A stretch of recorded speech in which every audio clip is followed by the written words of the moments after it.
Her daughter grabbed her face across the dinner table. "Speak again, and you're out." Janet Ashford, 72, widow and retired school principal, didn't flinch. By the next morning, she'd unsealed a 15-year-old deed and called the one person her daughter never saw coming. 30 days later, the house was quiet, and no one left in it but those who'd earned their key. She'd raised her family with grace. Now she was defending her name with paper. And when they came back shouting, it was the documents that answered the door. All right, before we dive into this crazy story, do me a favor. Subscribe and tell us where you're watching from.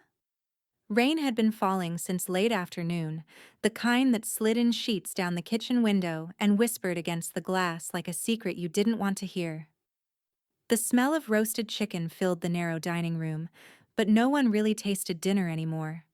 The clink of utensils had become a kind of truce, an agreement to pretend things were fine as long as the noise stayed steady.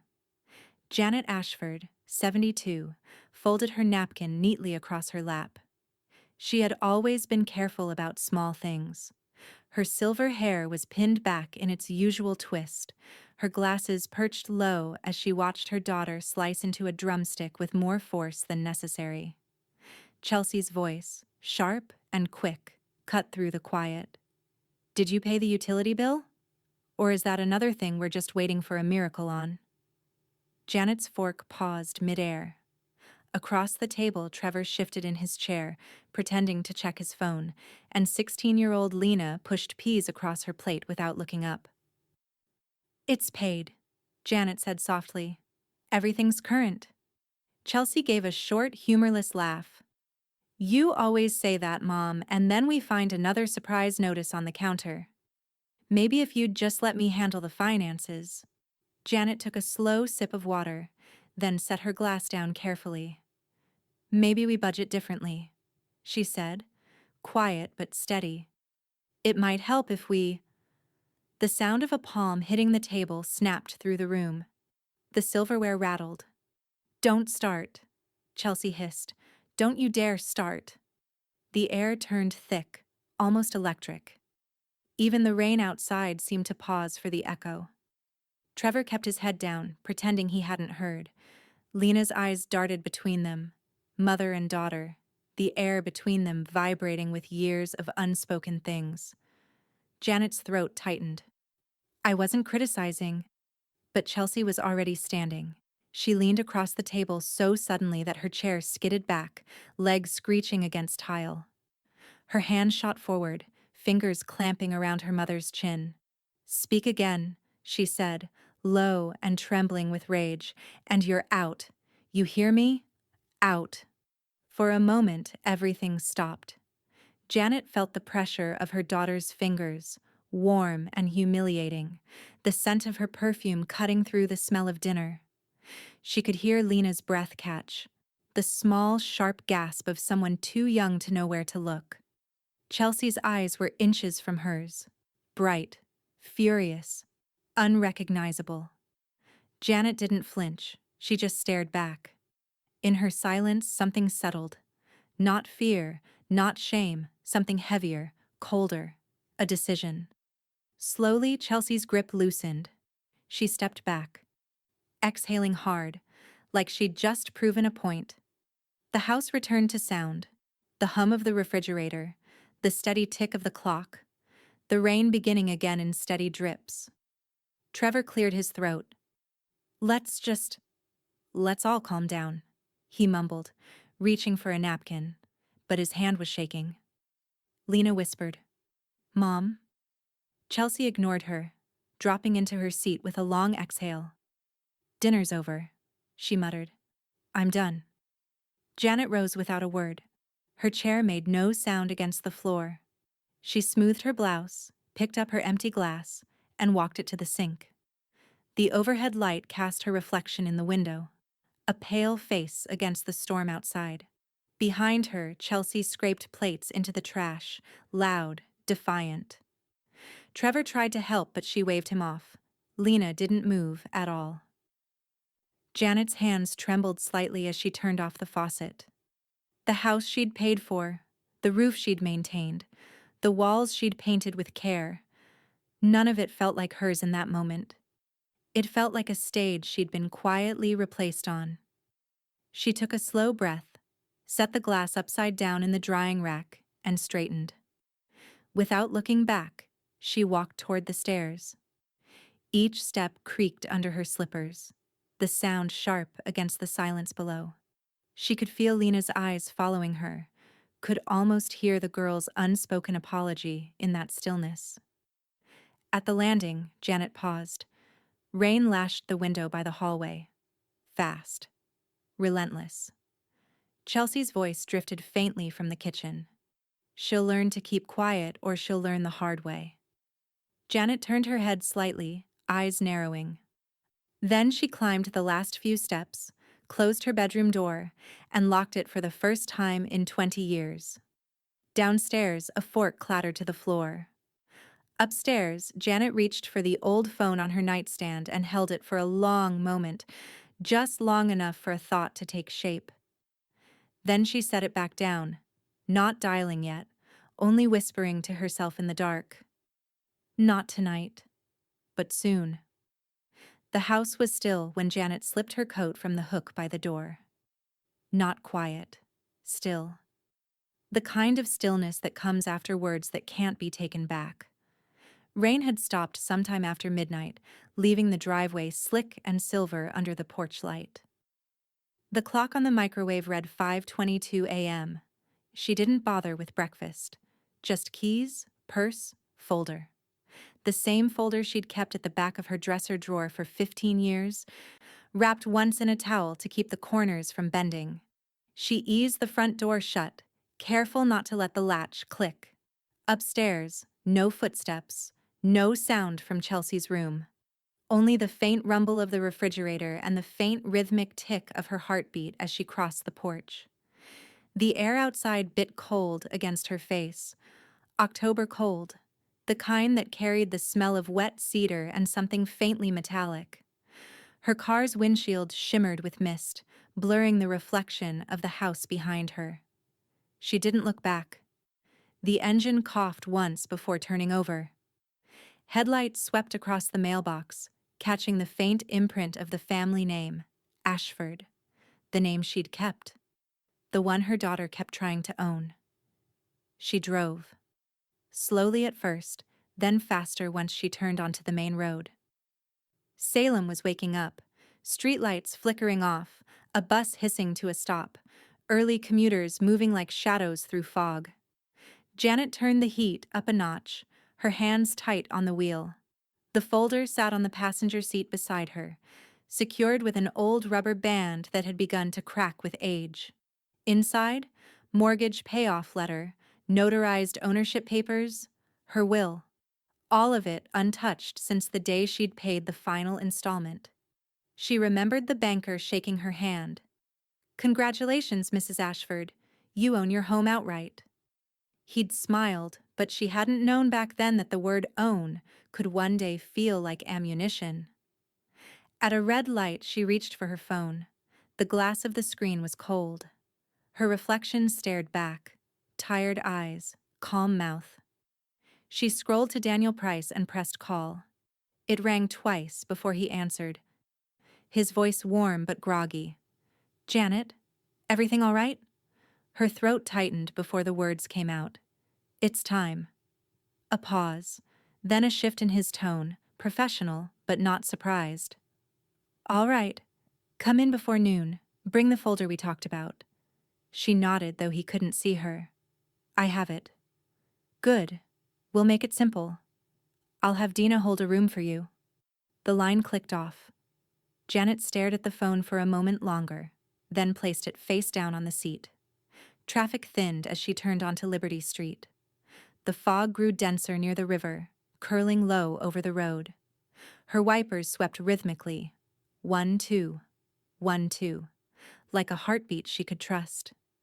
She caught her reflection in the rearview mirror. Calm, deliberate, older than she'd felt yesterday. By the time she reached the small parking lot behind Daniel's office, the sky was only beginning to gray. She parked beneath a flickering street lamp and sat for a moment, engine idling. The windows fogged almost immediately, sealing her in. The smell of damp upholstery filled the car. She let out a long breath, the kind that seemed to clear more than air. Her fingers brushed the folder. Its edges were soft from handling, but the papers inside were sharp and clean. Proof of everything she'd built. Proof of everything she'd been quiet about. Through the misted window, the sign for Price and Associates, Estate and Property Law, glowed faintly against the wet brick wall. A comforting, steady glow. Janet turned off the ignition. For a second, silence rushed in again, heavy but not unbearable this time. She reached for the handle and stepped out, the cold damp curling instantly around her ankles. Inside, the office lights were low. The bell over the door gave a soft jingle, out of place in the morning quiet. Dina Rowan looked up from the reception desk, her dark hair pulled into a tight bun. She blinked once, then offered a small, knowing smile. "Morning, Mrs. Ashford. He's expecting you. You want tea while you wait?" Janet's lips lifted faintly. "Please. Chamomile if you have it." Dina nodded. "Always do." She gestured toward the back hallway. "Private room's ready. Doors open." Janet followed, her shoes quiet against the carpet. The corridor smelled faintly of paper and lemon polish. She passed framed photos of families smiling with their keys and deeds, people who had settled things cleanly, without noise. In the small meeting room, the blinds were half drawn, a pot of tea steaming gently beside 2 cups. Janet set her folder on the table and sank into the chair. Her hands trembled slightly as she reached for the first button on the clasp. Outside, a crow cawed once, loud, jarring. And then the world went still again. Janet opened the folder. The papers inside gleamed white under the fluorescent light. Her handwriting on each line looked firm, unwavering. She whispered to the room, to no one and to everyone at once. "Let's see who's really out." The clock on the wall ticked once, and the scene held. Janet, the papers, the steam from her tea curling upward like breath before a storm. The tea had cooled by the time Daniel Price entered the room. His gray suit was pressed but comfortable, his tie slightly loosened, as though he understood that what walked through his door most mornings wasn't business. It was confession. "Janet," he said softly, setting his leather briefcase beside the chair. "I figured this day might come." She met his eyes. "So did I." He sat, folding his hands atop the folder she'd laid between them. The faint hum of the building's heater filled the silence as he opened it carefully, like something sacred. The faint scent of old paper rose, aged fibers, ink. The smell of years lived responsibly. "Let's see what we've got here." His tone shifted into that gentle precision she remembered from years ago, the tone that could steady a storm. He flipped through the documents one by one. Mortgage agreement, payoff confirmation, title certificate. Janet clasped her hands in her lap, her nails pressing faint half-moons into her palms. Daniel stopped mid-page, tilting the document toward the light, his lips pressed together. "There it is. Your signature, April 21st, 2010. The final installment cleared, lien released." He looked up, voice lower now. "This house is yours, Janet. Fully and legally. No co-owner, no secondary claimant. Chelsea's name doesn't appear anywhere. Not on the deed, not on the loan, not on the insurance." Janet exhaled slowly. "Then she's been living there." "Under the illusion of control," Daniel finished, squatting in legal comfort. He pushed the papers slightly toward her. "And I think you've been too polite to remind her." A faint, rueful smile ghosted across Janet's mouth. "Politeness stopped working last night." Daniel nodded, his eyes kind but sharp. "Then let's make this official." He reached into his briefcase, pulling out a blank set of forms and a fountain pen. We'll draft a formal 30-day notice of tenancy termination. It's not eviction in the criminal sense, just a clear civil declaration that occupancy ends. It protects you, and it tells them the truth. He began typing on his laptop, each click echoing softly in the room. The language took shape in real time, clinical, unshakable. To all residents of 481 Willow Bend Drive.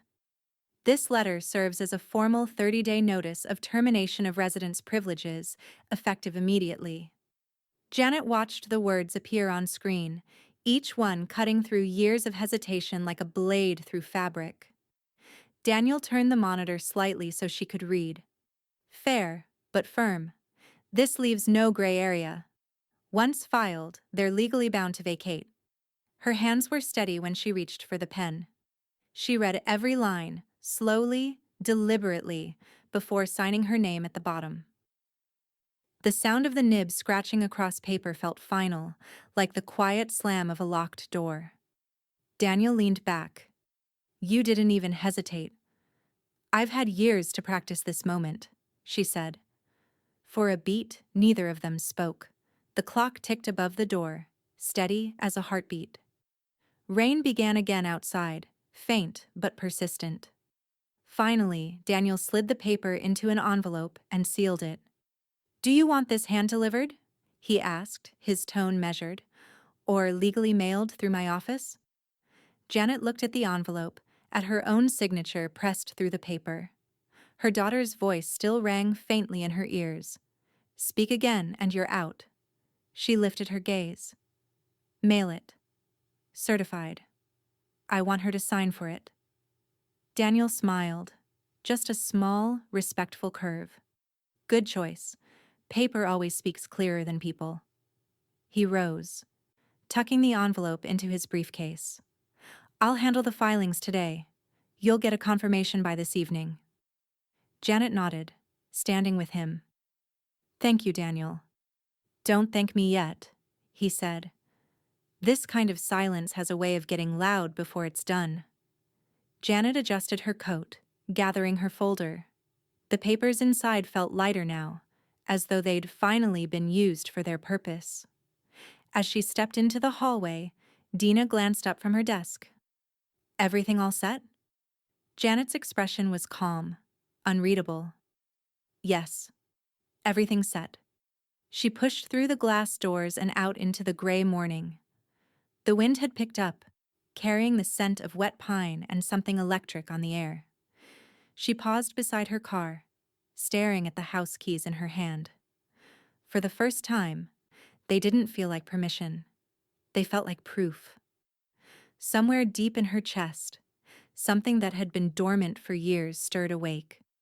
She unlocked the car, slipped inside, and whispered to the quiet, steady rhythm of rain against the windshield. Let's see how she handles 30 days. The letter arrived 2 days later. A plain white envelope with a green certified mail sticker and a tidy black barcode across the front. Dina's neat handwriting curled across the corner. To Chelsea and Trevor Ashford. It sat on the kitchen counter for nearly an hour before anyone noticed it. The morning light was gray and filtered through the window blinds, and the house smelled faintly of burnt toast. Janet stood at the sink rinsing a mug, calm, deliberate, her posture betraying nothing. Chelsea came down the stairs barefoot, scrolling through her phone. What's this? She asked, picking up the envelope. Janet didn't turn. It's addressed to you. Chelsea frowned, eyes narrowing. The return address, Price and Associates, Salem, OR, registered a half-second too late. What the hell is Daniel Price sending me mail for? Trevor appeared behind her, still half asleep, his hair flattened on one side. Maybe it's something about the property taxes, he said, reaching for the envelope. Janet dried her hands slowly. Maybe you should read it. Chelsea tore the flap open, paper slicing against her nail. A folded document slid out. 2 pages, crisp and official-looking. The embossed notary stamp gleamed faintly in the kitchen light. Trevor started reading aloud, his voice faltering after the first few lines. This letter serves as formal 30-day notice of termination of residence privileges. He stopped, eyes darting to Janet, then back to Chelsea. What? What is this? Chelsea snatched the letter from his hands, scanning faster, her lips moving silently. Her face flushed a deep, angry red. This is a joke, she said. She can't. Janet turned from the sink at last, setting her mug down with quiet precision. You said I was out, she said softly. You were wrong. The words landed like a slow clap in the room. Lena, sitting at the kitchen island with her cereal, froze mid-bite. Her spoon hovered in the air. Her eyes darted from her mother to her grandmother as if she'd stumbled into the middle of a play that had been rehearsing in whispers for years.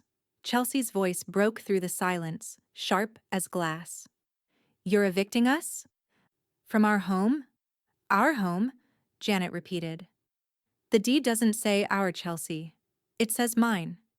Trevor rubbed the back of his neck, glancing between them. Janet, come on. You can't actually. Where are we supposed to go?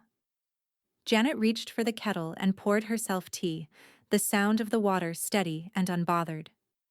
You have 30 days, she said. That's more than I had when you told me to be quiet or get out. Chelsea slammed her palm against the counter. That's not the same thing. Janet stirred her tea, the spoon clicking softly against the cup. You're right, she said. This time, it's legal. The silence that followed stretched long and tight. Rain began to whisper against the windows again. Soft, unhurried, as if even the weather refused to side with anyone. Trevor tried for reason. Maybe we can talk to Daniel. See if there's a misunderstanding. There's no misunderstanding, Janet said. I brought the folder myself. Chelsea's breath came sharp. You went behind my back. No, Janet said, finally meeting her daughter's eyes. I walked through the front door. The one I bought. The one you've been slamming for years. Lena's cereal went soggy, untouched.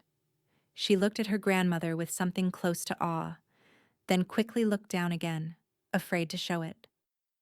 Chelsea folded the letter, too hard, creasing it in half, then again. You can't do this to your family, she said. It's cruel. Janet took a sip of her tea, eyes calm above the rim of the cup. You made it easy, Chelsea. You told me to stop speaking. She set the cup down. I listened. Now the papers will speak for me. Trevor exhaled, shaky. So, what happens now? Janet looked out the window. The rain had picked up, streaking down the glass in soft vertical lines. You pack, she said. You plan. And you think about what happens when silence comes with paperwork. Chelsea's hands trembled as she dropped the crumpled letter onto the counter. The official seal stared up at her like a verdict. Lena rose quietly, her chair scraping back. She crossed to Janet, hesitated, then reached out just long enough to touch her grandmother's wrist, a small, silent thank you. Chelsea saw it and went still, her anger suddenly edged with something rawer, fear. Janet met her daughter's stare one last time. 30 days, she said softly. Use them wisely. She picked up her mug, walked past them, and left the kitchen. Behind her, Chelsea's voice cracked into the air. You'll regret this. Janet paused at the doorway without turning around. No, she said. You will. And with that, she walked upstairs, the sound of the rain swelling behind her like quiet applause. The rain hadn't stopped in days. It slicked the streets of Salem in a mirror of gray and silver, and the gutters outside Daniel Price's office gurgled like an old secret finally being told. Janet sat across from him again. Same private room, same teapot steaming quietly between them. But something was different this time. The tremor that had lived in her hands was gone. Daniel slid a file toward her, its corners neat and dry. It's done, he said, Filed this morning with the county clerk. You are the sole owner and protector of your property, in full. No one, not your daughter, not her husband, not a relative with an opinion, can touch your equity, your deed, or your title. Janet leaned forward, reading the stamped pages. The embossed seal glowed faintly under the fluorescent light. Property Protection Addendum. Irrevocable clause. Her name sat alone on every line that mattered. She let her fingertip trace over it once. So it's safe, she murmured. As safe as law can make it, Daniel said. And with your permission, I've added a no contact required clause to any future filings. If Chelsea or Trevor try to reach out regarding this property, they'll be redirected to me. Janet's lips pressed together, then curved faintly. Perfect. The words tasted final. Across town, the Ashford house didn't share her calm. Chelsea stood in the living room with her phone pressed to her ear, pacing between the couch and the fireplace. Her voice came out sharp enough to cut through the static. Aunt Marlene, listen, she's lost it. My mother has lost her mind. She's evicting us. A pause. A scoff from the other end. No, not the landlord, Chelsea snapped. She is the landlord. Trevor sat at the dining table, head in his hands. A pile of unopened mail and half-drunk coffee cups surrounded him. Lena lingered near the stairs, pretending to scroll through her phone but listening to every word. Chelsea switched calls, dialing another number. Uncle Don? Hi. Yeah, it's Chelsea. Look, I might need a favor. Mom's being difficult. Another pause. Her jaw tightened. No, I didn't hit her. For God's sake, why would you even… She hung up before the sentence could finish. Lena's quiet voice broke through the tension. They're not going to take your side. Chelsea turned, eyes flashing. Stay out of this. Lena flinched. I wasn't… Stay out of it. Upstairs, Janet sat at her desk, a fresh sheet of stationery before her. The letterhead read simply, Ashford Residence, Private Ownership Declaration. Daniel had sent the draft that morning. She had only to sign and send it. Her pen moved slowly but surely. The statement confirmed what the law already knew, that she was the sole and permanent owner of 481 Willow Bend Drive. That any attempt to claim rights, modify tenancy, or dispute occupancy would be void. At the bottom, she added a short handwritten note. To all family members concerned, there is no confusion, only consequence. She folded the document carefully, slipped it into a manila envelope, and pressed the seal with her thumb. Dina had already arranged certified mail to every relative Chelsea might try to rally. No rumors, no spin, just truth. Notarized. When Janet came downstairs, the smell of tension hung thick as cigarette smoke. Chelsea was mid-argument with Trevor, her voice hoarse from talking too much and listening too little. You're just going to sit there? Chelsea demanded. She's throwing us out of our own lives. Trevor's voice was thin. Maybe it's her right. Her right? Chelsea spat the words. We've lived here for years.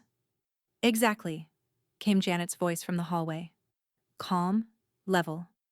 Years you didn't pay for. Chelsea turned, red-eyed and trembling. You're destroying your family. No, Janet said quietly, stepping into the light. I'm reclaiming it. The air went still. Even the rain seemed to hush for a moment. Then a soft sound broke it. The faint crinkle of paper. Lena had stepped forward, her eyes wide but dry. She held out a small yellow sticky note, folded twice. For you, Grandma, she said. Janet took it, unfolding it with care. The handwriting was small, uncertain. Thank you. Janet blinked once, her throat tightening. She tucked the note gently into her coat pocket. You're welcome, she whispered. Behind her, Chelsea exhaled a broken laugh. So that's it? You get to play the hero now? Janet turned toward the door, one hand on the knob. No, she said softly. Just the owner. And with that, she stepped outside into the steady gray rain, her silhouette framed against the open doorway, calm amid the storm she'd finally allowed herself to start. Upstairs, the old grandfather clock chimed once. Downstairs, the letter waited on the kitchen counter, ready to be mailed, ready to erase the last trace of shared ownership. Janet looked toward the street, where Daniel's black sedan pulled up to the curb. He stepped out holding an envelope, the final paperwork, freshly stamped and sealed. "Everything's filed," he said through the drizzle, handing it to her. Janet tucked it under her arm. "Then it's official." He nodded. "You've enforced your deed, Janet. From here on out, she's just a tenant on borrowed time." Janet looked back at the house, lights flickering, voices rising, and smiled faintly. "Not for long," she said. The door slammed behind her daughters shouting, but Janet didn't flinch. She stepped closer to Daniel's car, rain pooling at her feet, her voice steady as she spoke the last words of the morning. "Send her a copy, Daniel. Make sure she knows what her silence cost." The house had stopped feeling like a home. It was now a hollow echo chamber of arguments, footsteps, and doors that never quite closed quietly enough. Chelsea's rage had taken on a rhythm. Every morning began with a cabinet slammed open, a drawer yanked too hard, a pot dropped deliberately into the sink. The noises weren't accidents. They were messages. Janet sat in the sunroom with the door shut, a paperback open in her lap, earbuds in. Soft piano music played from her phone, something calm and wordless. Outside, the garden glistened under an Oregon drizzle. She'd trimmed the hydrangeas that morning before anyone else woke, savoring the cold, clean air before the chaos began. From the kitchen came the crash of another dish. Then Chelsea's voice. "This is insane. Who lives like this?" Trevor mumbled something indistinct, too quiet to matter. He'd started echoing her outbursts lately. Shadow anger. Never his own. Always hers. Lena sat at the dining table, her dinner untouched. The chicken on her plate had gone cold, the gravy congealed. She glanced toward the sunroom door where the faint sound of piano leaked through. Then she looked at her mother, pacing in circles, muttering curses under her breath. "Can you not yell for 5 minutes?" Lena asked finally, voice low. Chelsea froze, mid-stride. "Excuse me?" Lena didn't look up. "You're just loud. All the time." Trevor exhaled hard through his nose, muttering, "Lena, not now." Chelsea's jaw clenched. "You think she's the victim here? You think she's innocent?" Lena pushed her chair back. "I think she's quiet. That's all." The chair legs scraped the tile. She walked out, leaving her dinner behind. Chelsea turned back to Trevor, her voice breaking. "Do you hear her? She's turning her against us." Trevor didn't answer. He just rubbed his temples, looking more like a man who wanted to vanish than argue. Upstairs, Janet stood before her bedroom door with a new brass lock in her hand. The hardware store clerk had offered to install it for her, but she'd refused. Some things needed to be done by her own hand. She fitted the latch carefully, following the instructions line by line until the final click echoed like punctuation. When she turned the key, the small metallic sound carried through the empty hallway, a sound of ownership, not paranoia. Downstairs, Chelsea shouted something about betrayal.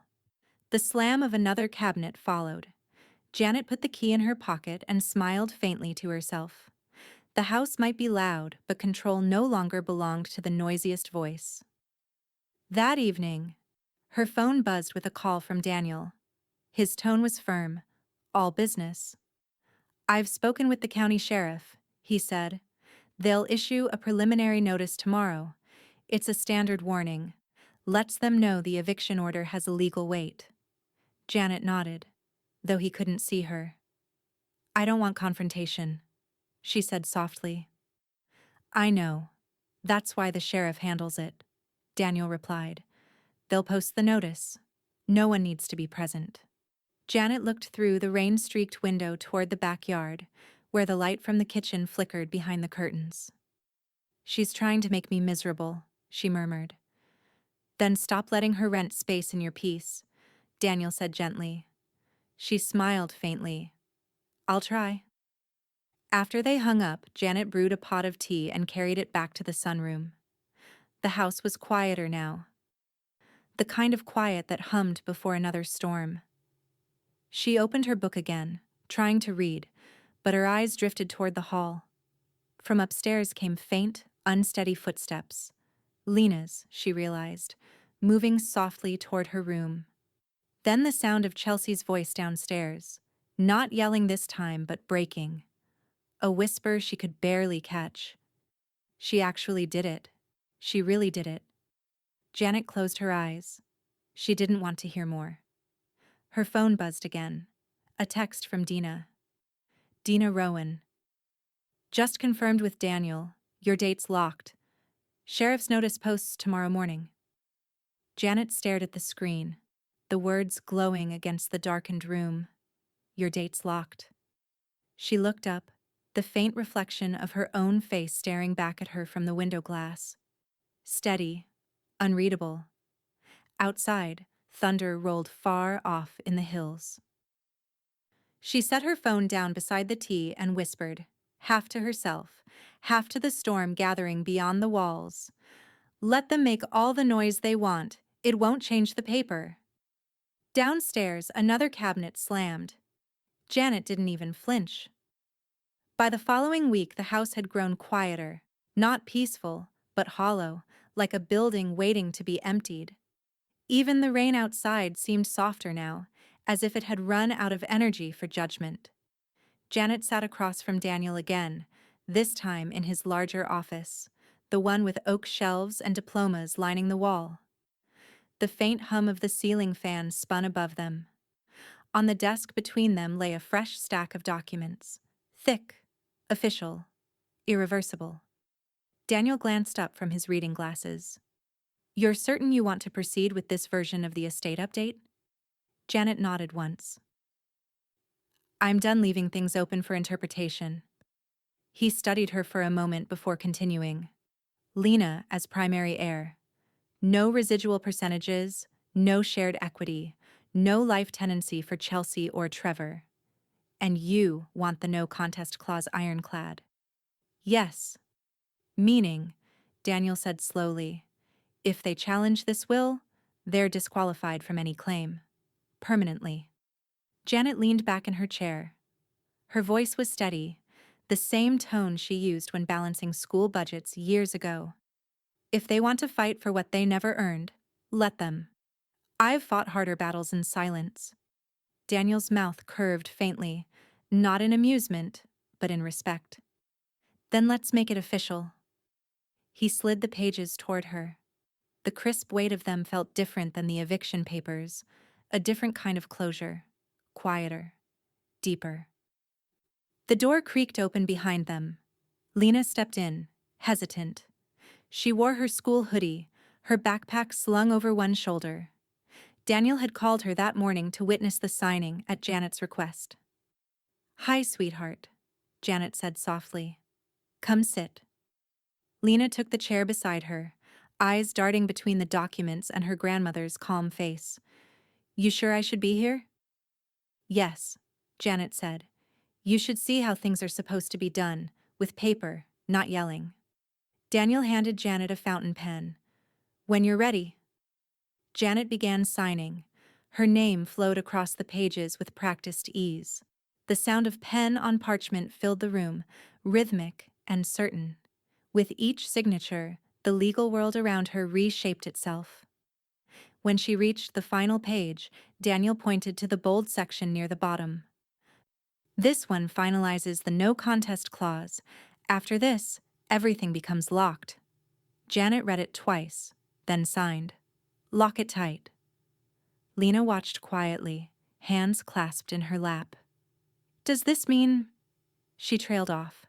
Janet looked at her gently. It means you won't have to fight for what's rightfully yours. It means I'm leaving this world quieter than it was when I found it. Lena's lips pressed into a line. Mom's going to be furious. I expect nothing less, Janet said, her tone even. But fury burns fast. Paper lasts. Daniel stacked the signed pages neatly, tapping them against the desk to square the edges. I'll have these notarized today. Dina will send certified copies to your financial institutions and the county registry.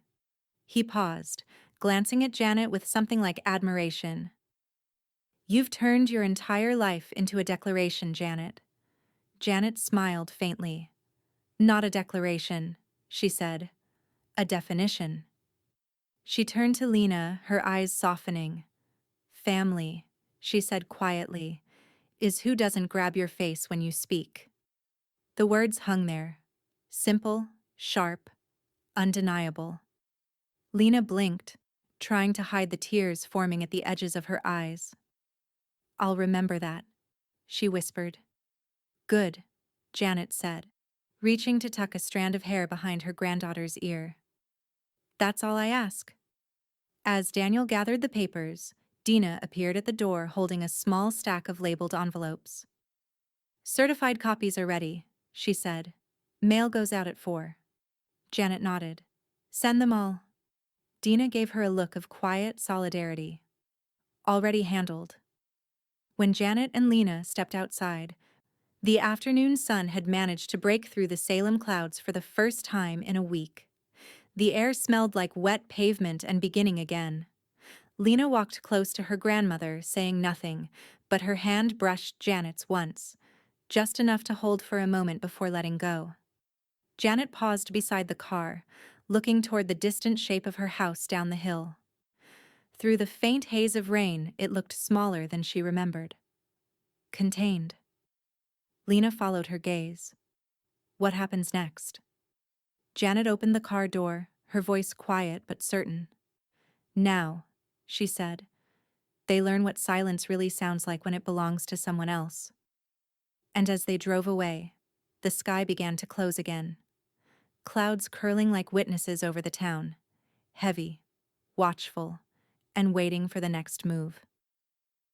The locksmith arrived just after 8 on a pale, washed-out Saturday morning.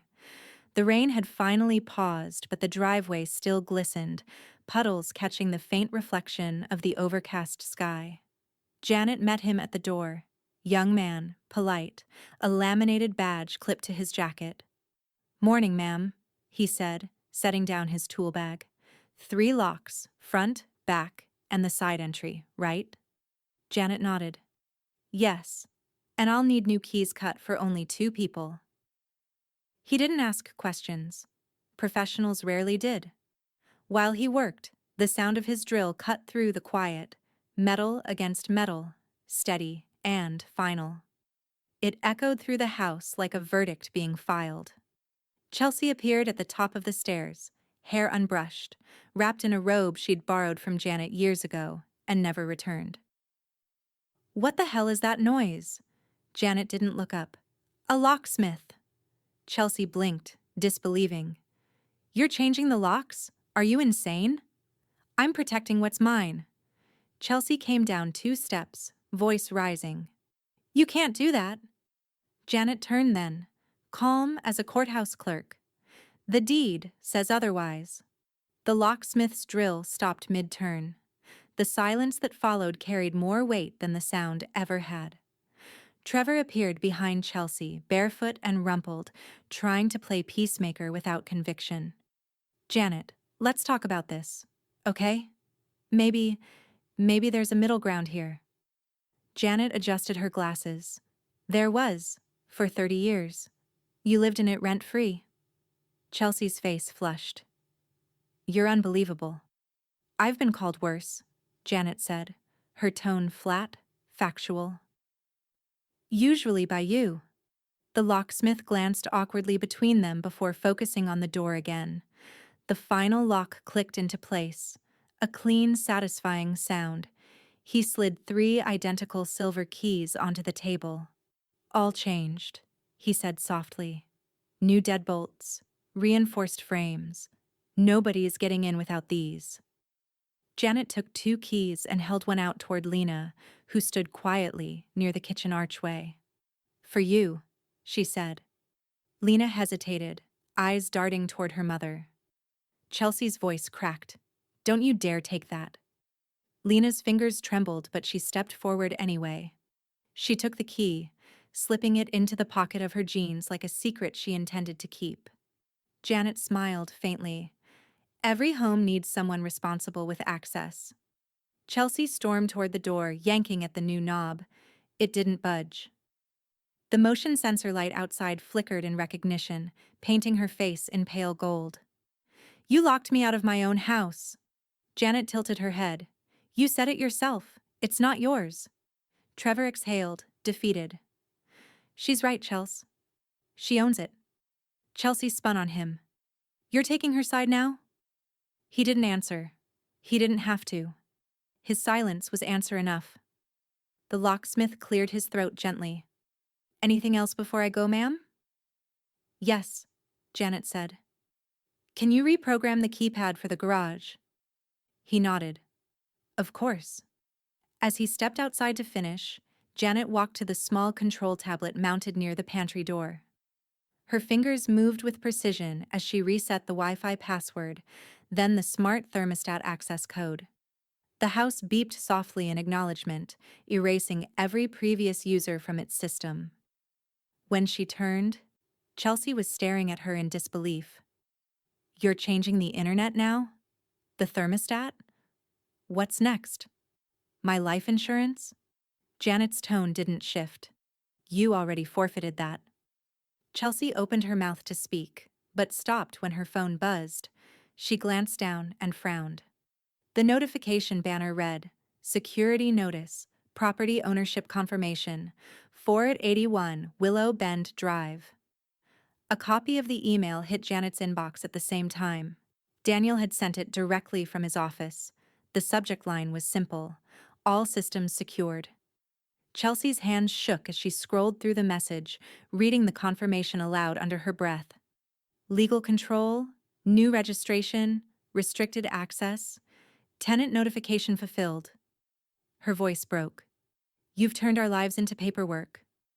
Janet met her gaze, unblinking. "No, Chelsea. I just turned my silence into security." For the first time, Chelsea didn't reply. She just stood there trembling, the new locks gleaming behind her like punctuation marks at the end of an argument. Outside, the locksmith packed up his tools and gave Janet a small nod before leaving. She watched his truck disappear down the street, the rumble fading into the gray distance. Lena broke the quiet first. "Grandma?" "Yes, dear." Lena looked at her, serious in a way no 16-year-old should have to be. "You don't look angry anymore." Janet smiled faintly. "That's because control isn't anger. It's peace with a backbone." The line made Lena smile too, small but genuine. From behind them, Chelsea's voice rose again, thin and furious. "You think this is over?" Janet turned toward her slowly, the faint light from the window catching the edges of her silver hair. "It's just beginning," she said. And as thunder cracked once more in the distance, Janet turned the key in the new lock, firm, deliberate, and the sound echoed through the house like a closing chapter. The courthouse smelled faintly of rain-soaked paper and floor polish, the sterile scent of bureaucracy. Janet stood just inside the security line, purse in one hand, folder in the other. She'd arrived 15 minutes early, as always. Punctuality had become her quiet rebellion. Daniel met her by the bench outside courtroom 2B. His suit was charcoal, his expression unreadable. He handed her a tissue, not for tears, but for fingerprints. "You're ready," he said. Janet nodded. "I've been ready for a long time." Inside, the courtroom was smaller than she expected, almost intimate. A tired fluorescent light buzzed overhead. The judge, a gray-haired man with half-moon glasses, shuffled through a stack of case files while the clerk called names.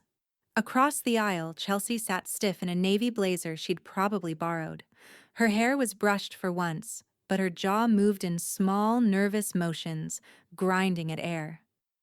Trevor sat beside her, slouched, his tie crooked. When their case number was called, Daniel guided Janet to the petitioner's table. Chelsea's lawyer, a young man who looked like he'd learned litigation from YouTube tutorials, gave a rehearsed smile. Case 23411, Ashford versus Ashford. The clerk read aloud. Hearing for motion of eviction validation. Janet folded her hands. They didn't shake. Daniel rose. His tone was steady, almost conversational. Your Honor, this is a straightforward property enforcement matter. My client, Mrs. Janet Ashford, is the sole legal owner of the residence at 481 Willow Bend Drive. The respondents, her daughter and son-in-law, have resided there without legal tenancy, rent payments, or ownership claim since 2017. She provided notice. 30 days, certified delivery. All procedures were followed. The judge nodded, flipping through the documents Daniel had submitted. I see the notarized copies, title certificate, mortgage release letter. This is very clean. Chelsea's lawyer stood quickly. Your Honor, the respondents wish to argue unjust treatment. My client has lived in this home for years, contributing to maintenance, bills, and family care. She was led to believe she shared ownership in good faith. Daniel didn't interrupt. He just glanced toward Janet, permission unspoken, and she gave a slight nod. When the judge gestured for response, Daniel leaned forward.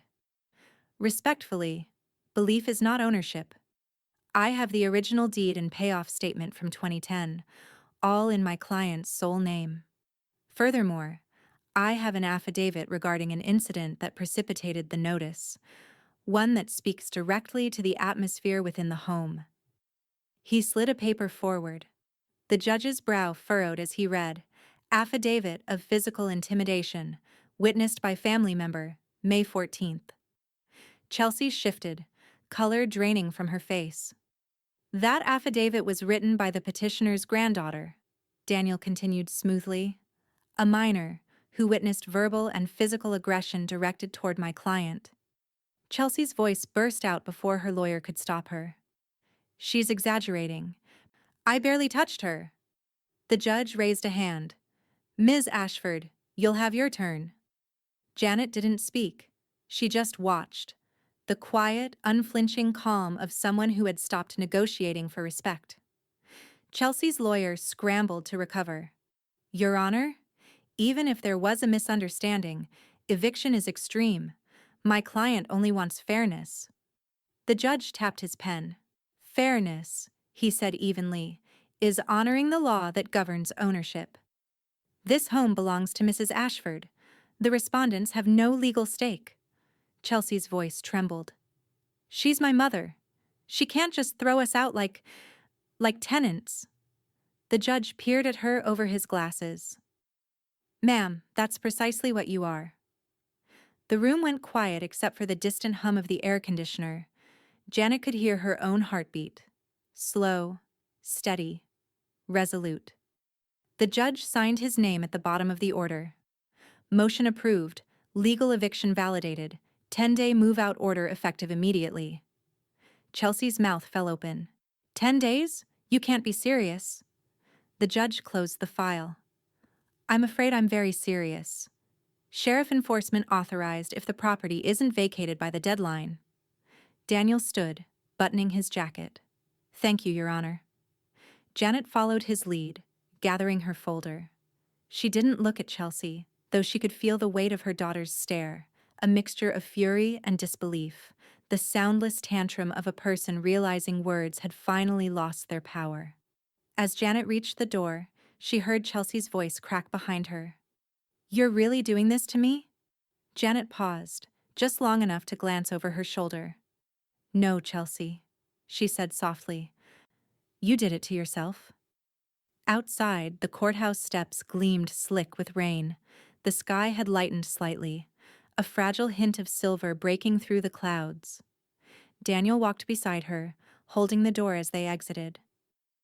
Congratulations. he said quietly. It doesn't feel like a win, Janet replied. Just the end of pretending. He handed her a copy of the signed order, folded neatly into a protective sleeve. Pretending is expensive, he said. You just paid it off. They reached the curb where her car waited. Janet turned the envelope over in her hands, the ink still faintly damp from the judge's pen. Through the courthouse window, she could see Chelsea arguing with her lawyer, hands flailing, Trevor staring blankly at the floor.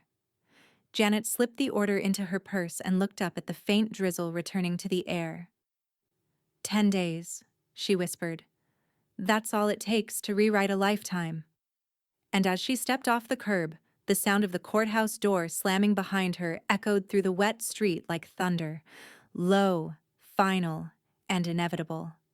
The first day after court felt almost too quiet. No lawyers' calls, no documents waiting to be signed, no footsteps pacing the hallway in agitation. Just the sound of rain falling softly across the garden, the steady rhythm of Oregon calm that Janet had once forgotten how to hear. She walked the flagstone path that wound behind the house, the one she'd built with her late husband decades ago. Moss had begun to spread between the cracks, but the stones still held firm under her slippers. The air smelled clean, wet earth, cedar, and the faint sweetness of the lilacs that clung stubbornly to bloom in late May. From inside came the faint echo of cabinets closing, not slamming, not shouting, just movement. Janet knew Chelsea was downstairs, storming through the remnants of her denial, packing boxes that had stayed unopened since they'd moved in. She didn't interfere. That kind of noise wasn't her problem anymore. Janet paused near the hydrangeas, reaching down to brush a leaf heavy with rain. The quiet pressed gently around her, the kind that didn't demand anything back. For once, she let herself enjoy it. Through the kitchen window, she could see Lena sitting at the table, earbuds in, homework spread across the surface. The girl looked up briefly, met her grandmother's gaze, and offered the smallest smile. It was enough. Janet returned inside after a while, wiping her shoes on the mat and setting her mug under the kettle. The rhythmic click of the stove igniting felt like punctuation to the morning's stillness. Footsteps sounded on the stairs, light, hesitant. Then a knock. "Come in," Janet said. Lena appeared in the doorway, still in her hoodie, holding her laptop. "Hey, Grandma." "Hey yourself." Janet poured tea into a mug. "Everything all right?" Lena shrugged. "As all right as it gets around here. Mom's been... a lot." "I noticed," Janet said, a trace of humor in her tone. Lena smiled faintly, then nodded toward the living room. "Want to watch a movie with me? Maybe something old, like one of those black and white ones you like?" Janet's eyebrows lifted, amused. "You're volunteering to watch a black and white movie?" "Yeah." Lena's voice softened. "I just want the noise to stop for a while." Janet set her mug down. "Then it's a deal.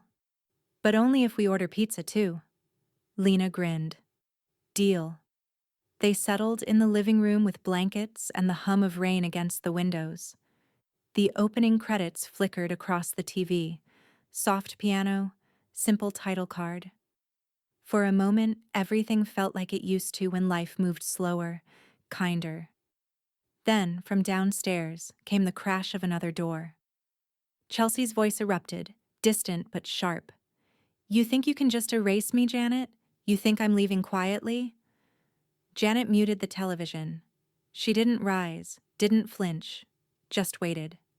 Trevor's voice followed, tired, low. "Chelsea, stop. She's not going to change her mind." "Of course she isn't," Chelsea snapped. "She wants to humiliate me." "No," Trevor said, almost to himself. "I think she just wants peace." A long silence stretched between them, broken only by the sound of rain returning in earnest. Lena turned to Janet, eyes worried. "Should we—" "No," Janet interrupted gently. "Let them finish the scene they started."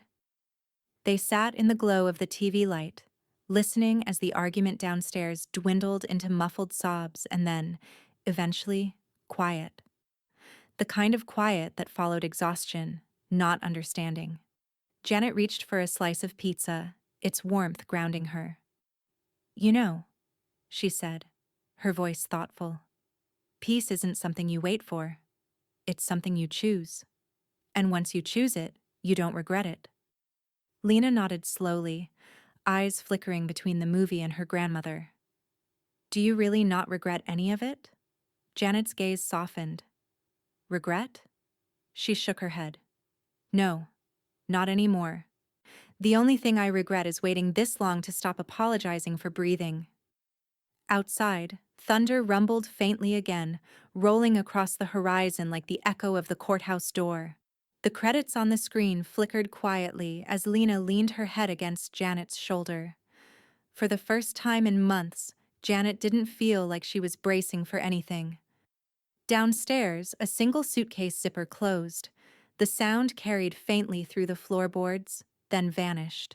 Janet exhaled, long and steady. "There," she said softly. "Even storms run out of noise." But even as the words left her lips, the wind picked up outside, stronger, colder, pressing against the windows like a warning. Janet looked toward the door, her pulse steady but alert. The peace she'd claimed felt fragile, like glass in a quiet room. And as the power flickered once, dimming the light of the screen, she whispered almost to herself, "Let's see how long quiet lasts." The sky over Salem was a bruised shade of gray that morning, heavy with the kind of clouds that never quite commit to rain. Janet stood in the hallway with her sleeves rolled up, her hair pinned back, and an old cardboard box at her feet. The clock on the wall read 8:12 a.m., 3 days left. The house was quiet, too quiet for comfort. But Janet had learned that peace doesn't mean silence, it means control over what fills it. She started with the upstairs hall closet. The door stuck a little at the top from years of humidity, but she pulled it open with a firm tug. Inside sat a row of Chelsea's boxes, half packed, half forgotten, most marked with words like memories and wedding stuff in fading marker. Janet had left them alone for years, too polite to claim the space that was already hers. Not anymore. She slid the first box out, its edges scuffed and soft. Inside were photos, yellowed receipts, a chipped vase Janet remembered buying on clearance in 1998. She didn't look closely. Sentiment was just another form of clutter. By the time the third box hit the landing, Chelsea's voice echoed from downstairs. "What are you doing up there?" Janet didn't answer. She carried the box down, step by step, her breath even, her back straight. She set it by the front door and reached for another. Chelsea appeared at the base of the stairs, barefoot, eyes sharp. "Mom, what the hell is this?" Janet stacked another box beside the first. "I'm returning your belongings," she said simply. "Every tenant gets their property back." Chelsea's face reddened. "You're insane." Janet met her eyes. "And you're out in 3 days." The words were calm. No anger, no triumph, just fact. Chelsea's voice rose, thin and wild. "You can't just throw me out like trash." "I didn't throw you out," Janet said, setting down another box. "The court did. I'm just making sure the paperwork matches the living room." Behind them, Lena stepped quietly into the hall. She'd been upstairs the whole time, listening. Without a word, she walked past her mother and picked up a small box marked bath linens. She carried it outside, the screen door creaking softly behind her. Chelsea stared after her. "Lena, put that back." Lena didn't stop. Janet kept working. The pile by the door grew. Boxes, suitcases, an old lamp, 2 trash bags full of clothes. Everything clearly labeled in Janet's neat, looping handwriting. When the final box was ready, Lena reappeared, her hands empty but her face set. "There's 1 towel left," she said quietly. Janet nodded. Let's fold it. They carried it together to the laundry room, spreading the soft cotton on the counter. The air smelled faintly of lavender detergent. Janet folded one side, Lena the other, their hands meeting briefly in the middle before finishing the crease. Perfect, Janet said. Yeah, Lena murmured. Perfect. Chelsea stood in the doorway watching them, her expression unreadable, anger flickering under something smaller, more fragile. This is how you repay me? She said finally. For everything I did for you? Janet looked up, steady. You didn't do things for me, Chelsea. You did them around me. That's not the same. For a long moment, the only sound was the hum of the dryer and the faint patter of rain starting again outside. Then Janet picked up the folded towel and handed it to Lena. Take this one out last, she said softly. It's the ending touch. When Lena stepped through the front door, the rain had turned to mist. She laid the towel neatly atop the stack of boxes. The yard smelled like damp pine and something cleaner, freer. Inside, Janet's phone buzzed on the counter. She wiped her hands before answering. Mrs. Ashford? Daniel's voice came through, calm and professional. Final closure paperwork has been filed. The sheriff's office will confirm tomorrow, but legally, it's done. Janet exhaled, slow and sure. Then it's over. On paper, yes, Daniel said. In peace. That's up to you. She smiled faintly. I've already chosen peace. The rest is just weather. When she hung up, Chelsea was standing by the door, staring at the rain beyond the porch. You think this makes you better than me? She said quietly. Kicking your own daughter out? Janet stepped beside her, close enough to see the streak of water on her daughter's cheek. Not sure if it was rain or tears. No, she said gently. It just makes me free. Chelsea turned away, speechless. Janet looked out at the neat row of boxes under the porch light, each label sharp and clear despite the drizzle. 3 days, she said again, her voice almost kind. Use them to find out who you are without someone to blame. Lightning flashed far off across the gray sky, silent and white. Lena closed the screen door softly, her fingers still damp from the rain. Grandma, she whispered, what happens when they're gone? Janet looked at her, a calm glint in her eye. Then, she said, I get to decide what comes back in. The day before the sheriff's enforcement date, Salem woke under a break in the clouds. Pale sunlight dripped through the kitchen window like mercy through a keyhole. Janet stood at the counter, reading glasses perched low, stirring sugar into her coffee when the doorbell rang. Daniel Price never rang twice. He stood on the porch with a folder tucked under his arm, the kind of polite smile that said we're almost there. Morning, Janet, he said. I thought I'd drop these in person, less chance of anyone intercepting them. She opened the door wider. You're always welcome here, Daniel. Inside, he spread the documents across the kitchen table. I've drawn up an addendum, something you mentioned last time. Short-term guardianship, temporary until Lena's 18. Janet looked at the header, her heart catching slightly. Legal custodial clause, minor dependent, non-parental. You're sure this is sound? She asked. As sound as the state makes it, he said. It ensures she can remain here lawfully even if her parents object.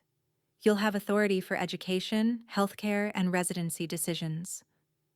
And, he added, eyes flicking upward, it keeps Chelsea's hands out of any decisions concerning her until a judge says otherwise. Janet nodded, fingers tracing the line where Lena's name appeared. The ink looked too dark, too final, but right. She deserves to feel safe, Janet said quietly. Daniel smiled. Then sign here. As she did, a car door slammed outside. The sound was too sharp, too familiar. Chelsea's voice followed, slicing through the air. You've got to be kidding me. Janet didn't look up. Right on schedule, she murmured. Chelsea stormed in through the half-open door, hair wind-blown, fury coloring her cheeks. What the hell is this? You're signing away my daughter? My daughter! Daniel straightened, his expression neutral but edged with steel. Mrs. Ashford, please lower your voice. You're trespassing on private property, and this is a legal consultation. Chelsea jabbed a finger toward him. You can't do this. I'll sue. I'll take her back by force if I have to. Daniel didn't flinch. See you in court. Again. Chelsea froze, chest heaving, thrown off by the simple certainty of his tone. Lena appeared from the hallway, her backpack slung over one shoulder, her face pale but steady. She had been listening. She always listened now. Mom, she said softly. I told you I wanted to stay here. Chelsea spun toward her. You think this is about what you want? You're 16. You don't get to choose. Lena looked at Janet, then back at her mother. I didn't choose sides. I chose quiet. For a moment, Chelsea just stood there, trembling. Then, realizing no one was following her lead, she grabbed her purse off the chair and stormed toward the door. You'll regret this, she spat, her voice cracking. Janet's reply came steady, calm. No, Chelsea, I'm finally out of the regret business. The door slammed so hard it rattled the window panes. Outside, the engine started, tires spitting gravel as Chelsea's car tore down the street. Daniel exhaled slowly. Well, he said, that went about as expected. Janet allowed herself a small smile. Predictable, if nothing else. Lena stood silently by the table, her eyes on the document Daniel was packing up. So, it's official? Yes, Daniel said. You're listed as a resident and dependent under her guardianship until further notice. If anyone challenges it, the paperwork speaks first. Lena's shoulders loosened as though she'd been holding her breath for years. Thank you, she whispered. Daniel nodded to both of them. You've built something rare here, peace with legal weight. I'll file this within the hour. He paused at the door. And Janet, keep the copies somewhere Chelsea will never find them. I plan to, Janet said. When he left, the house fell into its familiar hush. The rain had stopped, and the air outside carried that fragile stillness of things about to change for good. Lena set her backpack down. Can I move into the guest room now? Janet smiled softly. You can move anywhere that feels like yours. Together, they carried her things down the hall. The room was small but bright. Cream walls, lace curtains, and a quilt that smelled faintly of cedar. Lena ran her hand across the bedspread, then turned toward her grandmother. It feels different in here. It should, Janet said. There's room here, for respect. Lena nodded, her throat tight. I'll take care of this place. Janet's eyes warmed. I know you will. That's why I let you stay. Outside, a single car passed on the wet road, fading into the distance. For the first time in months, there were no echoes, no shouting, no footsteps following her up the stairs. Just the hum of a house exhaling. Janet stood at the doorway, looking back down the hall toward the space that had once felt suffocating. Now it was hers again. Quiet, defined, free. But as she turned off the hallway light, her phone buzzed once on the table. Unknown number. A text. You think you've won? Watch what happens next. Janet stared at the message, unreadable. Then she powered the phone off, set it face down, and whispered to the dark. Not this time. The message on Janet's phone lingered in her mind long after she'd powered it off. The words were simple, almost childish, but something about them sat wrong. She had spent decades teaching herself that fear only had as much room as you gave it, so she gave it none. By the next morning, she had an appointment with Daniel. He was already waiting when she arrived, papers stacked, pen uncapped, the faint scent of coffee grounding the air. The office was quiet, almost reverent. Dina offered her a smile and a thermos of chamomile before retreating to her desk, leaving them in the privacy of the inner room. Daniel folded his hands. "You mentioned wanting to make a few additional changes," he said. "I assume you've thought them through." Janet removed her glasses and laid them on the table. "It's time to finish what I started." He tilted his head slightly, the way he did when he was measuring weight behind words. "All right. Let's start with the estate." Janet opened the folder she had brought. A tidy stack of account summaries, insurance forms, and medical directives. Each page had a different header, but they all carried the same quiet intent. "I want her name gone," Janet said simply. Daniel didn't ask who her was. He knew. He picked up his pen. "Understood. Beneficiary removals across all institutions. Will replace with Lena," Janet said. "Sole heir. No division, no conditional clauses. If I'm gone, everything passes directly to her." He made a note. "All assets? Liquid and fixed?" "All of it," she confirmed. "House, savings, life insurance, even the old retirement account." Daniel nodded, methodical. "And Trevor?" Janet's mouth tightened. "Non-contact. I don't want his name on a single line. If someone needs to be listed for emergencies, mark no viable party." "Clean and absolute," Daniel murmured. "I can file this today. It'll take a few hours to clear the database updates. Do you want to review each line?" Janet leaned back in her chair, exhaling through her nose. "I trust you. Just make sure the paperwork tells the truth, that she no longer exists here." Outside, the clouds had begun to clear, thin sunlight catching the edges of the office blinds. Daniel adjusted the lamp, the light now falling across the table as he reviewed the forms one last time. "Medical proxies," he said, sliding the first document toward her. "You previously listed Chelsea as your secondary contact. You'd like that updated?" Janet took the pen, her signature gliding steadily across the page. "Remove her entirely. If the hospital needs someone, they can call Lena. Or you." Daniel's eyebrow flicked upward. "I'll accept that responsibility, if necessary." "Thank you," she said quietly. Next came the life insurance forms. Daniel pointed to the final line near the bottom. "Sign here to authorize the removal." Janet did. He gathered the forms into a neat pile, tapping the edges square, then pulled out his phone to scan them into the digital system. Each document chirped faintly as it uploaded. Each beep, another erasure. Dina knocked once, entering with a single manila envelope. "Courier's ready when you are," she said. Daniel slipped the documents inside and sealed the flap with a firm press. "These will update across financial, medical, and legal channels by tomorrow afternoon," he told Janet. "When that happens, her name disappears from every record tied to you. Permanently." Janet stared at the envelope. The weight of it seemed smaller than it should have been. "It's strange," she said softly. "Erasing someone can fit in a few sheets of paper."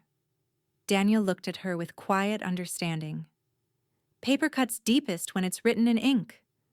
She smiled faintly at that, though it didn't reach her eyes. "So it's done?" He nodded. "It's done. She no longer exists on paper." For a moment, Janet sat perfectly still.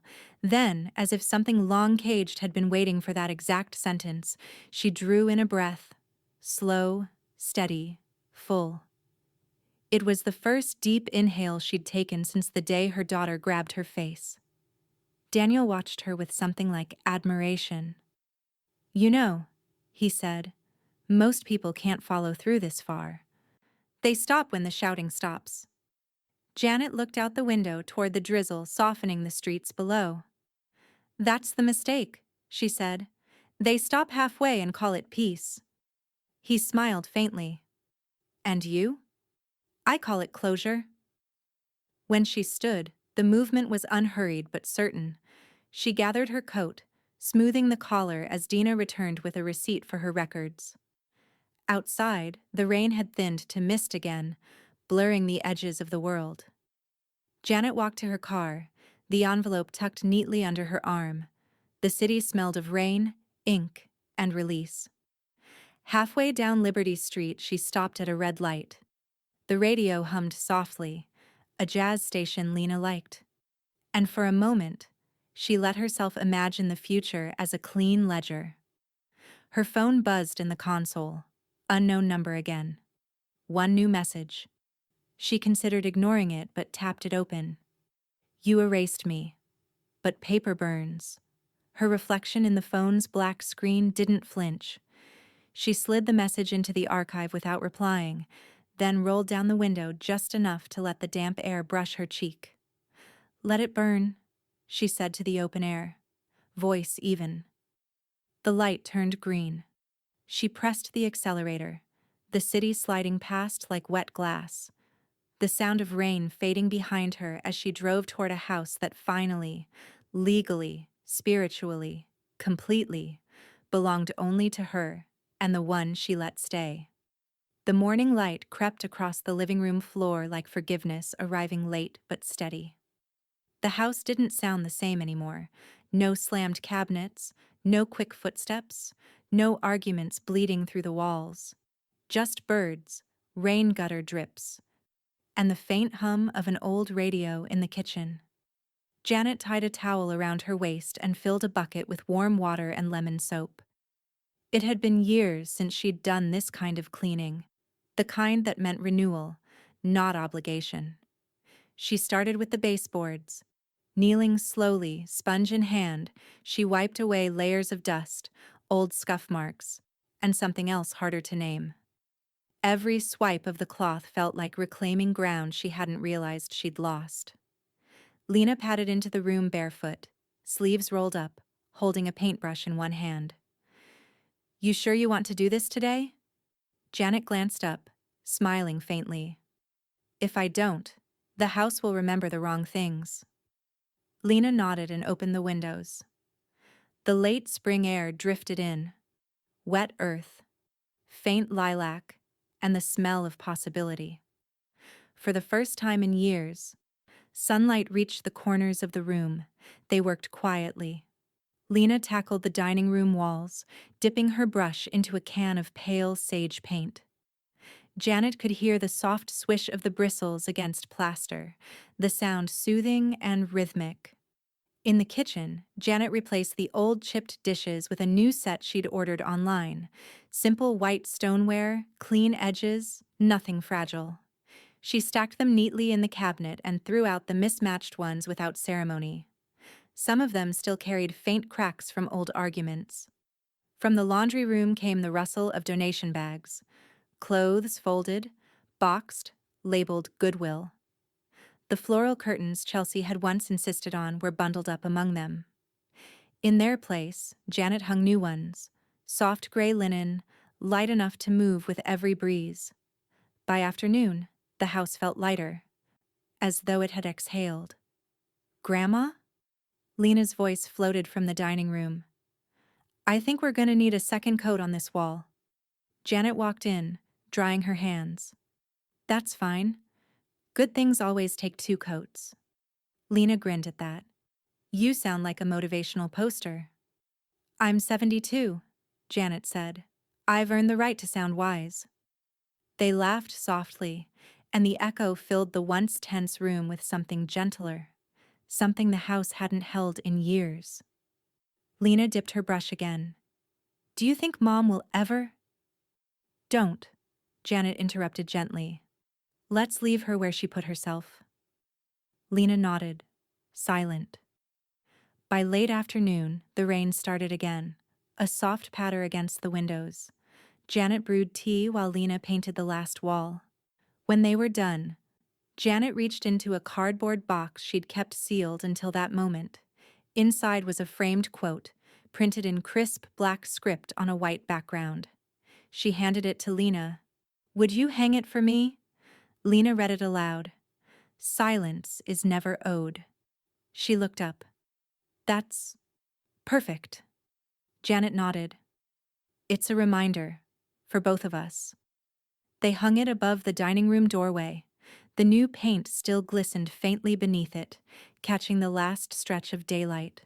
When Janet stepped back, she felt something she hadn't in years: ownership without guilt. A soft knock came from the front door. Lena wiped her hands on her jeans and opened it.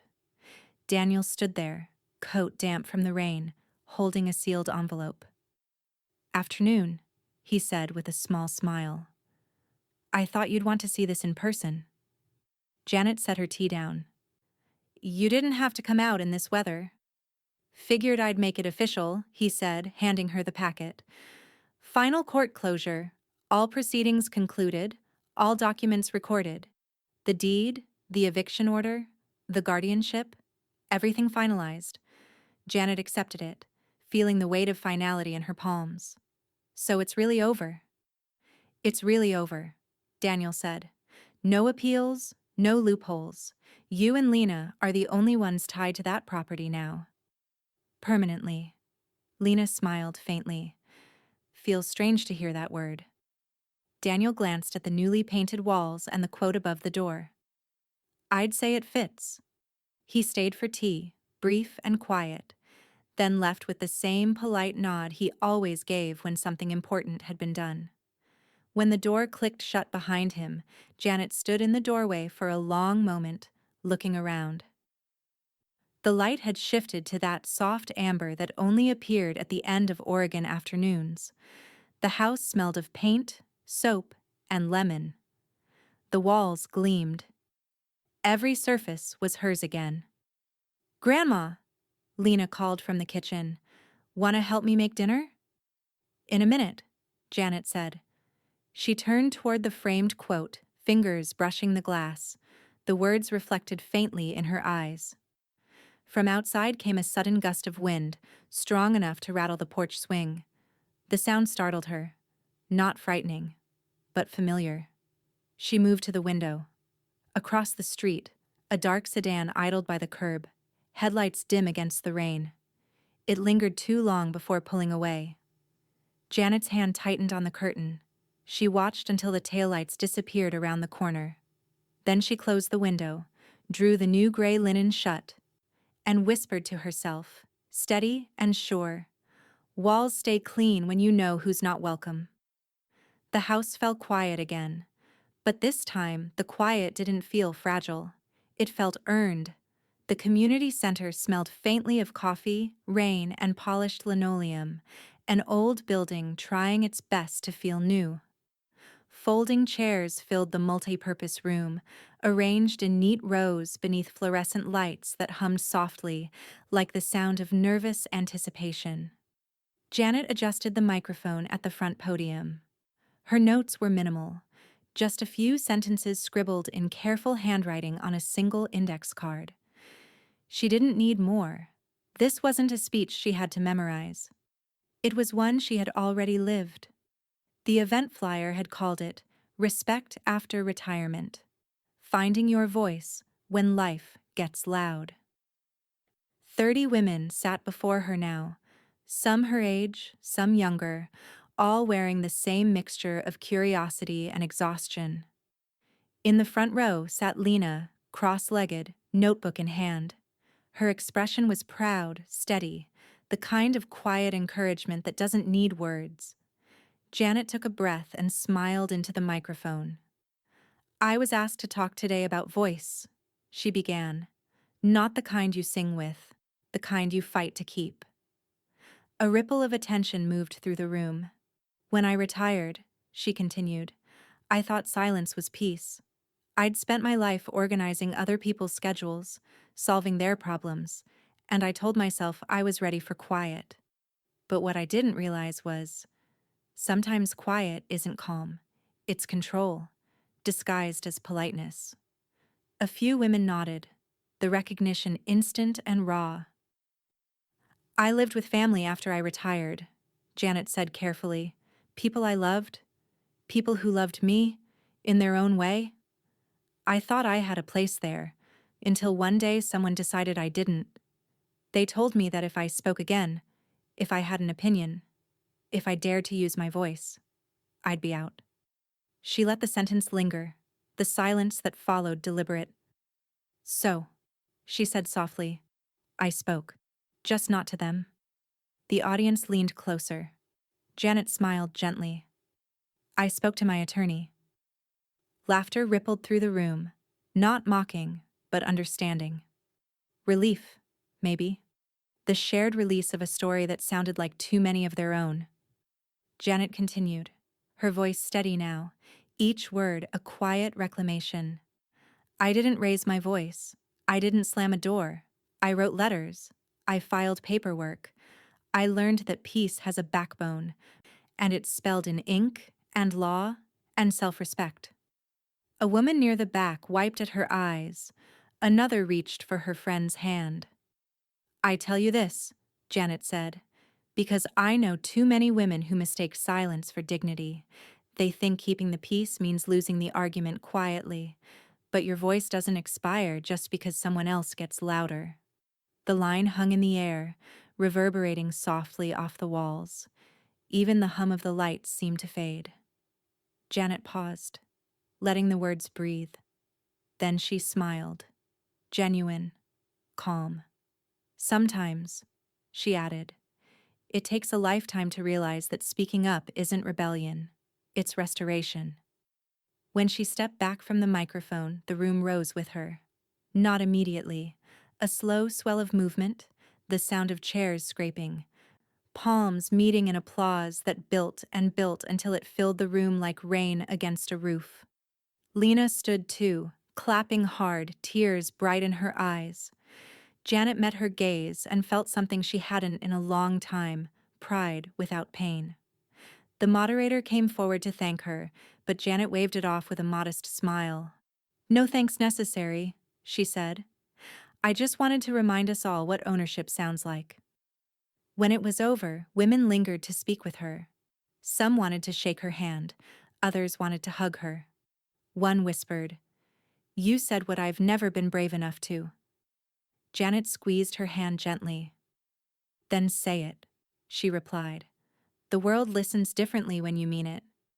Outside, the rain had stopped. The pavement glistened under a muted sunset, the air cool and forgiving. Lena walked beside her to the car, silent until they reached the parking lot. You were amazing, she said finally. You didn't even need your notes. Janet smiled.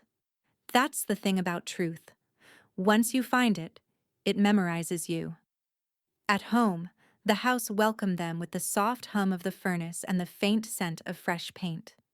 The framed quote above the dining room doorway caught the evening light.